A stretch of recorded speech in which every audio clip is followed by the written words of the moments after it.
Never make this mistake on a cruise. You might think you're just slipping into a theater for a little evening entertainment, but one wrong move could leave you humiliated, turned away at the door, or even whispered about by the entire crowd for the rest of the night. Cruise ship entertainment isn't just a bonus, it's a whole event with unspoken rules, timing traps, and etiquette expectations most guests don't even know they're breaking. And one careless moment, it can ruin your night or your entire trip. Ready to avoid the most embarrassing, frustrating, and awkward entertainment mistakes at sea? Here's the deal.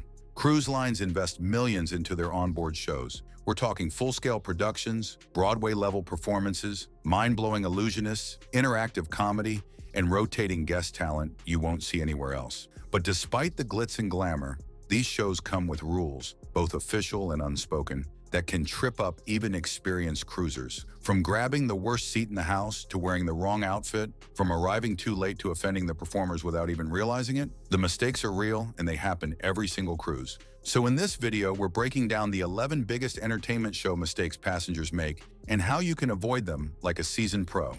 Whether it's a theater night, a magic act, or a live comedy roast, you're about to learn the secrets that cruise staff wish they could tell every guest before the curtain rises. We'll cover everything. Bad seating choices, dress code disasters, disruptive behavior, even the one mistake that gets people silently judged by the entire crowd. So grab your seat now, because we're starting the countdown, and trust me, you don't want to be that guest. It happens all the time. A couple strolls into the ship's main theater just a few minutes after the lights dim, thinking they'll quietly slip into the back. But they're stopped at the door by a crew member who shakes their head. Sorry, no entry after the performance starts. They protest, they plead, but it doesn't matter. The doors remain closed. Inside, the show has already begun. Outside, they're standing awkwardly in the hallway, dressed for the evening with nowhere to go. On a cruise, popular shows, especially the big headline acts, fill up fast. Many cruise lines now require reservations for theater events, and even when they don't, seats are claimed quickly on a first-come, first-served basis. Some venues close their doors as soon as the show begins, and others stop seating guests 5 minutes before curtain. That means if you show up late, you could miss the entire thing, even if you booked it days in advance. Worse, trying to sneak in late doesn't just get you turned away, it disturbs everyone already seated, including the performers. The fix is simple but crucial: arrive early. For headline shows, aim to be there at least 20 to 30 minutes before showtime. Not only will you avoid the stress of being turned away, but you'll also have a better shot at getting a prime seat. If reservations are available through your cruise line's app or guest services, book them the moment you board.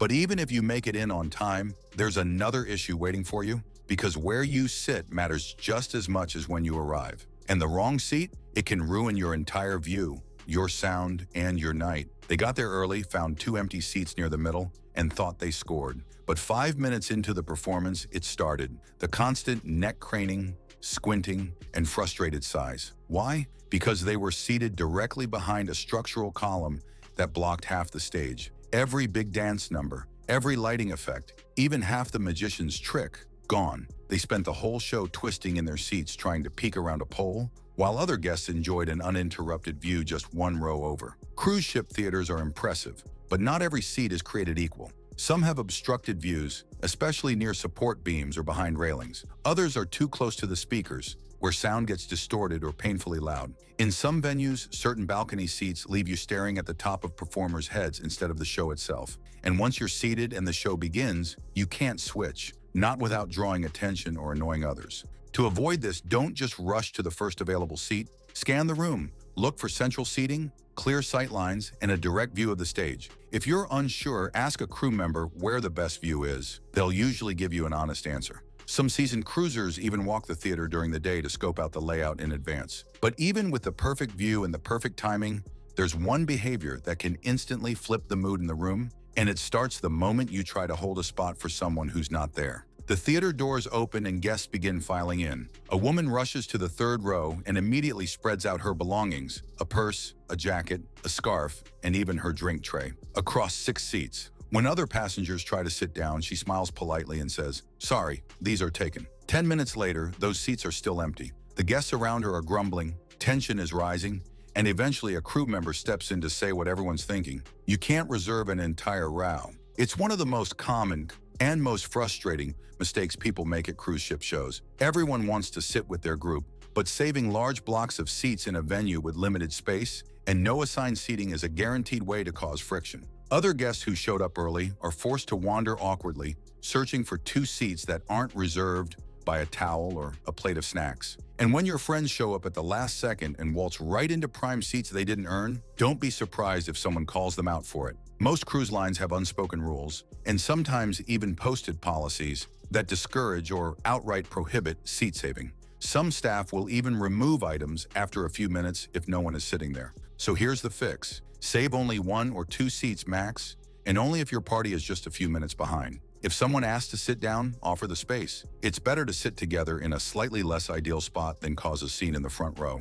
But even if you snag the perfect seat and avoid drama, there's still one thing that could stop you cold, and it's got nothing to do with behavior. It's all about what you're wearing. It was formal night, one of the biggest events of the cruise. Guests in evening gowns and crisp jackets filled the atrium, snapping photos and sipping champagne. But just outside the theater entrance, a man in board shorts, a sleeveless tank top, and flip-flops was arguing with a crew member. "What do you mean I can't go in? It's just a show." What he didn't know was that dress codes still apply, especially during formal events. And on certain ships, even entertainment venues expect guests to dress the part. He didn't get in, and he wasn't happy about it. Most cruise lines don't require tuxedos and ball gowns, but on formal or themed nights, some shows do enforce minimum attire standards, especially in main theaters or luxury lounges. If you show up wearing pool gear, torn clothes, or anything too casual, you could be politely turned away at the door. And let's be honest, walking back to your cabin in front of a line of well-dressed guests is not the kind of spotlight you want. To avoid this, always check the cruise line's daily planner or app. It'll tell you if a dress code is expected for that evening's events. Pack at least one smart outfit. A collared shirt and nice pants go a long way, and a cocktail dress never hurts. And even if there's no strict rule, dressing up enhances the experience. You'll feel like part of the occasion, not someone who wandered in off the pool deck. But let's say you've got the perfect outfit, a great seat, and you're right on time. Now comes the real test, how you behave once the show begins. And one wrong move here, it might get you called out in front of the entire room. The lights dim, the curtain rises, and a hush falls over the theater. The music swells, the performers step on stage, and then it happens. A bright white phone screen lights up in the front row, followed by the unmistakable beep of someone hitting record. 2 rows behind, a couple starts whispering, not once, not twice, but for nearly the entire act. Heads turn, people shush, and finally a crew member approaches with a flashlight, motioning for the guests to stop. The damage is done. The moment is broken. The performers saw it, the audience heard it, and the magic gone. Cruise entertainment might feel casual, but the expectations for audience behavior are the same as in any professional theater. That means no talking, no recording, and definitely no waving your phone around with the flashlight accidentally on. Not only is it distracting, it's deeply disrespectful to the performers, many of whom are trained professionals who've rehearsed these shows for weeks. Some cruise lines even ban photography and video entirely during certain performances due to copyright restrictions. And don't assume that quietly filming just one song is harmless. Crew members are trained to stop you, and some ships will even ask guests to leave if the behavior continues. That's not just embarrassing, it's a fast way to make enemies in your section. The fix is easy. Turn your phone completely off or to airplane mode before the show starts. Keep it tucked away and stay focused on the performance. If you absolutely must leave mid-show or check your messages, step outside discreetly. Because the only thing more disruptive than filming or chatting during a show is leaving halfway through. And the next mistake? That one feels even ruder to everyone around you. The theater is silent. A solo singer stands center stage, delivering an emotional ballad with nothing but a single spotlight and a quiet piano behind her. Just as she reaches the climax of the song, creak, a door opens. Shuffle, shuffle, shuffle. A couple stands up, grabs their belongings, and walks right down the center aisle toward the exit. Heads turn, the singer glances their way, and just like that, the energy in the room vanishes. Walking out of a performance mid-show may seem harmless. Maybe you're just tired, or maybe dinner ran late. But on a cruise ship where the theaters are intimate and the performers are often just feet away, every movement is amplified. Whether it's live music, a magic act, or a full-scale production, leaving partway through the show sends a strong message. This wasn't worth my time. And even if that's not what you meant, it's exactly how it feels to the cast and to everyone still trying to enjoy the moment. What many guests don't realize is that these performers often live and work on board. They see the same guests around the ship. They rehearse constantly, and they take pride in every performance. So when you leave in the middle of their act, it isn't just disruptive, it's discouraging. Worse, walking out also distracts other guests, especially in smaller venues, where every exit means squeezing past knees, bags, and drinks in the dark. The fix? Plan ahead. Use the restroom before the show.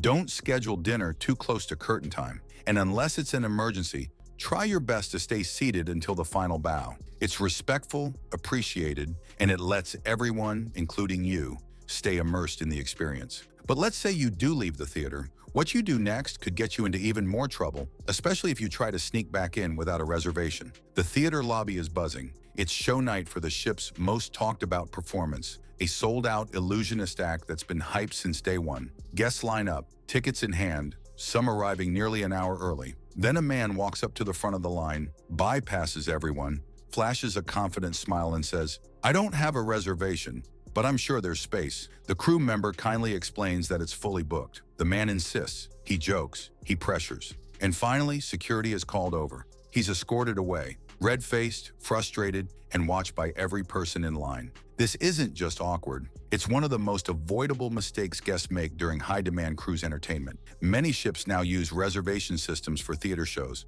especially headline acts or exclusive performances. These bookings are often free but limited, and they fill up quickly. If you miss the sign-up window or assume you can just show up and squeeze in, you may be disappointed, or worse, publicly denied. What most guests don't realize is that cruise shows are not walk-in free-for-alls. Crowd control, seating assignments, and fire code limits are tightly managed. When a show is listed as reservations required, that's not a suggestion. And trying to slip past that rule, whether by name-dropping, begging, or just blending in with a group, rarely ends well. In fact, it can lead to restrictions on your onboard account or even reports to ship security. The fix? Book your shows as early as possible. Use the cruise line's app or visit guest services as soon as you board. If a show is full, ask to be placed on standby. Cancellations do happen, and many guests don't show up. But even if you get in with a perfect seat and a valid reservation, one more mistake can ruin everything. And this one comes down to how you behave once you're inside. It was supposed to be a night of laughs, a live comedy show in the ship's main lounge, standing room only. The comic took the stage and within minutes had the audience rolling, except for one guy, sitting in the third row, arms crossed, clearly unimpressed. Halfway through the set, he shouted, "That's not even funny!" The room fell silent. The comedian froze, then tried to recover with a joke. But the heckler doubled down, muttering loud enough for nearby guests to hear, laughing at inappropriate moments, and whispering sarcastic comments to his friend. By the end of the show, no one was laughing, and the heckler, escorted out by staff, banned from returning to the venue for the rest of the cruise. Believe it or not, this happens a lot. Cruise ship shows attract a wide mix of people, and not everyone knows how to behave like an audience member. Some talk through the performance, some react way too loudly, and others treat the show like it's happening in their living room. But on a ship, where theaters are small and performers can hear everything, even one guest whispering, groaning, or laughing out of place can derail the entire show. And heckling, that's never okay. Whether it's a comedy act, a musical number, or a magic trick, interrupting the performer doesn't make you part of the show. It just makes you the problem. The fix is simple. Treat cruise entertainment the same way you treat a Broadway performance or concert on land. React naturally but respectfully. Laugh when it's funny, gasp when it's amazing, but avoid becoming a distraction. Because sometimes the biggest disruption of the night isn't from your voice, it's from your phone. And the next mistake? It's the one that breaks the silence in the most cringe-worthy way possible. The lights are low, a dramatic monologue unfolds on stage. No music, no movement, just one performer delivering an emotional, heartfelt speech. The entire audience is silent, drawn in by the moment, until a loud, blaring ringtone pierces the air. A pop song, then a second of fumbling, then a panicked whisper. How do I turn this thing off? The moment is shattered. The performer pauses, regains composure, and keeps going. But the atmosphere, gone. Forgetting to silence your phone may seem like a small mistake, until it happens in the middle of a performance. On a cruise ship, where venues are often more intimate and acoustics sharper than a typical theater, even a buzz or ding can pull attention away from the show. And it's not just phones, smartwatches, alarms, camera autofocus beeps, they all contribute to the noise. One guest's oversight becomes everyone's distraction. Performers hear it, guests around you hear it, and in some cases, crew members are required to intervene. You may not get thrown out, but you will get the side eye from every direction. and that's a long walk back to your cabin after the curtain call. The fix? Put your phone on airplane mode or fully power it down before the show starts. Double check that alarms and notifications are off, including smartwatch tones and reminders. You're not going to miss anything in those 45 minutes that's worth ruining a performance over. And while an unexpected ringtone is bad enough, the next mistake comes with a very different kind of spotlight, the kind you willingly walk into. Because if you sit here at a comedy show, you better be ready to be part of it. He thought it would be the best seat in the house. Front row, center stage, just feet from the spotlight. He and his wife settled in early for the comedy show, excited to laugh the night away. But 5 minutes into the act, the comedian spotted them and pounced. "You two look like cruise royalty. Let me guess, honeymoon or midlife crisis?" The crowd burst out laughing. His face turned red. The jokes kept coming. By the end of the set, the poor guy had been called out, teased, and turned into a recurring punchline, and he couldn't leave without drawing even more attention. Here's the thing, front row at a comedy show is a spotlight position. If you sit there, you're fair game, especially during late-night adult shows where the comedians are encouraged to interact with the audience. They'll ask you questions, comment on your outfit, make playful jabs, and if you react defensively or awkwardly, the room will notice. What was meant to be fun can quickly feel like public humiliation if you're not mentally ready for it. This doesn't mean comedians are mean-spirited. Most are incredibly talented at reading the room and knowing when to stop. But if you're the shy type, easily embarrassed, or just not in the mood to be the center of attention, don't sit in the front row. Stick to the middle or toward the back, where you can enjoy the laughs without the pressure. Because the final mistake isn't about where you sit or how you behave. It's the mistake some passengers make before the curtain ever rises. And it's the one they regret most when the cruise is over. It happens more often than you'd think. A couple boards the ship with big plans, excursions, pool days, specialty dining. But every night they say the same thing. "We're too tired for the show. Maybe tomorrow." Day after day, they skip the theater, the lounge acts, the late-night comedy. By the end of the cruise, they've missed the magic show everyone's raving about, the Broadway-style musical their table mates can't stop talking about, and the stand-up set that had the entire crowd in tears. And now it's over. The ship's docked, and they're left wondering what they missed. Here's the truth. Entertainment is one of the biggest hidden gems of cruise life. The shows aren't just filler, they're designed to be an experience. They bring people together. They create shared memories. They surprise you with quality, passion, and talent that often rivals professional performances on land. And best of all, they're included. You don't have to buy a ticket, pay extra, or dress to the nines unless you want to. You just have to show up. Many guests assume the shows are cheesy or not worth their time until they finally attend one and realize they've been missing out. Some of the most unforgettable moments at sea happen in those darkened theaters, where strangers become a cheering crowd and you find yourself laughing harder or clapping louder than you have in years. So here's the fix. Go to at least one show. Make it a priority. Block out the time. Whether it's the first night or the last, give it a chance. Because skipping cruise entertainment isn't just a missed activity, it's a missed opportunity to feel something special. And now that you know exactly what not to do, let's wrap things up with one last reminder before you set sail. Thanks for joining us for the full countdown of cruise show mistakes. If you've made it this far, you're officially more prepared than 90% of passengers on board. Whether it was seat-saving chaos, spotlight comedy burns, or that awkward phone ring mid-performance, now you know exactly how to avoid the cringe and cruise like a pro. If you want to keep cruising smarter, hit that subscribe button right now. We've got more cruise tips, travel traps, and onboard hacks in every video, and you don't want to miss what's coming next. And before you go, drop a comment below and share your own cruise show experience. Have you ever seen someone get roasted by a comedian or walked into a theater disaster of your own? We read every story, and yours might just help the next cruiser avoid the same fate.